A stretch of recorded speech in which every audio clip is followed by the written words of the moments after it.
Moi, je pense que, en ce qui concerne le numérique, c'est toute l'Afrique qui devrait essayer d'en bénéficier. Ce serait une façon pour moi de combler un peu notre retard parce que nous sommes dans des zones en Afrique et particulièrement au Sénégal, dans des zones plus ou moins difficiles d'accès. Donc, ensuite, dans certains endroits, euh, on a des effectifs pléthoriques. Donc, le numérique pourrait être quelque chose qui viendrait pallier à certains manquements. Donc, pour moi, de mon point de vue, c'est devenu quelque chose d'incontournable. Nous devons l'intégrer dans nos pratiques d'enseignement. Le ministère de l'Éducation aussi doit prendre en considération cet aspect pour pouvoir, par exemple, mieux avancer, mieux desservir les populations.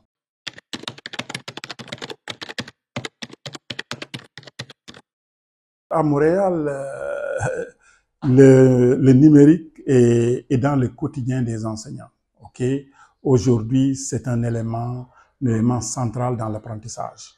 Donc, dans nos cours, du début à la fin, le numérique est là. C'est vrai que, à la différence de l'Afrique, du Sénégal, les moyens, parce que derrière le numérique, quand même, il y a un apport considérable en moyens financiers pour acheter le matériel et tout ça.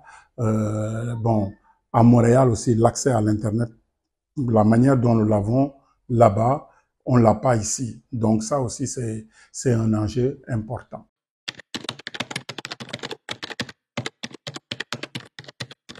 Nous avons la chance d'abord de commencer par ici.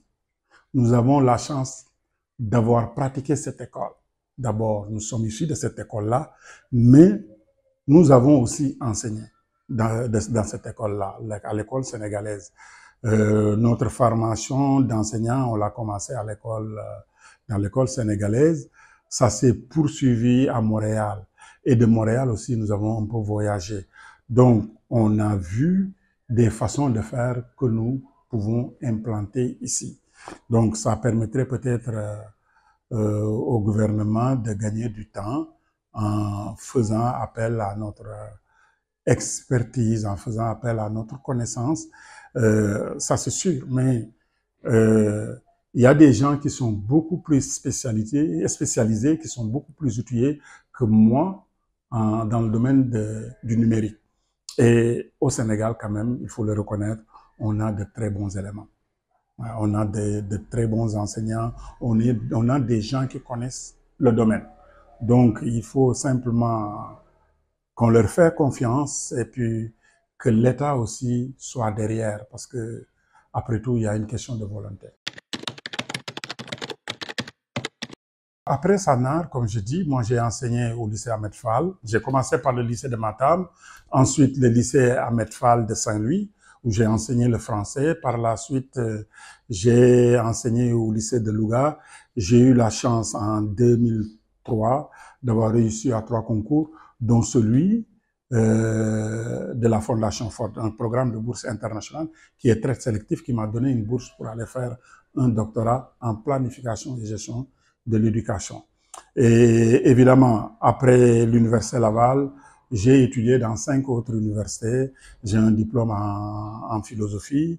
Et tout ce que j'ai fait, j'essaie de le relier à l'éducation. Parce qu'aujourd'hui, l'éducation est devenue ma passion, c'est devenu ma vie, en quelque sorte.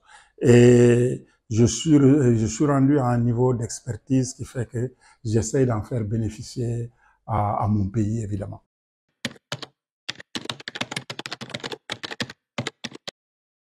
J'ai été très chanceux parce que je ne me suis pas attribué moi-même la première carte de cette institution. Je détiens la première carte de l'histoire de cette institution, la première carte estudiantine. Ça, c'est fait. Il n'y aura pas une deuxième vie où ça se passera. OK? Et j'essaye aussi d'être à la hauteur de cet événement-là, bon, j'essaye de bien représenter l'université Gaston Berger partout où je passe.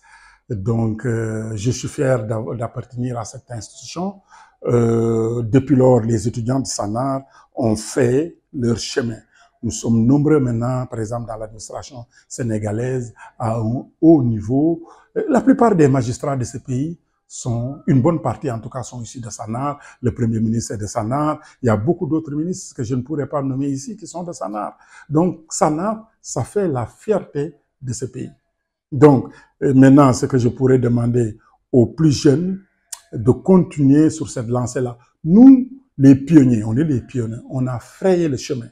Il faut que les plus jeunes continuent d'avancer en pensant à nous, cet héritage d'excellence que nous avons laissé. Il faut que ça se perpétue à travers le temps. Écoute, il faisait bon de vivre à SANAR. Nous, on était 600, on n'était pas nombreux. Il y avait même beaucoup de chambres qui étaient disponibles. Parfois, si tu avais un invité qui arrivait, ben, tu pouvais carrément emprunter une chambre pour lui ou pour elle, ça dépend. On mangeait très très bien. Je me souviens des plats de mafé, de dechine, tout ça c'était, écoute, c'était la régale. Et imaginez, il y avait des moments où on nous servait même, on nous donnait de la boisson. Ok, par exemple, des bouteilles de coca. On était gâtés. On était des étudiants gâtés. Malheureusement, il paraît que tout cela s'est dégradé. Mais on a gardé d'excellents souvenirs de SANAR.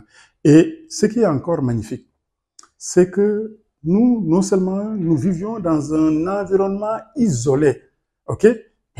Donc, ça a créé, a tissé des liens entre nous. Aujourd'hui, SANAR 1, SANAR 2, nous avons un groupe WhatsApp. On est devenus des frères vraiment et des sœurs pour la vie, pour le restant de nos jours. On est extrêmement soudés, on s'entraide, on a un réseau puissant et fort. Donc, on est des frères et sœurs.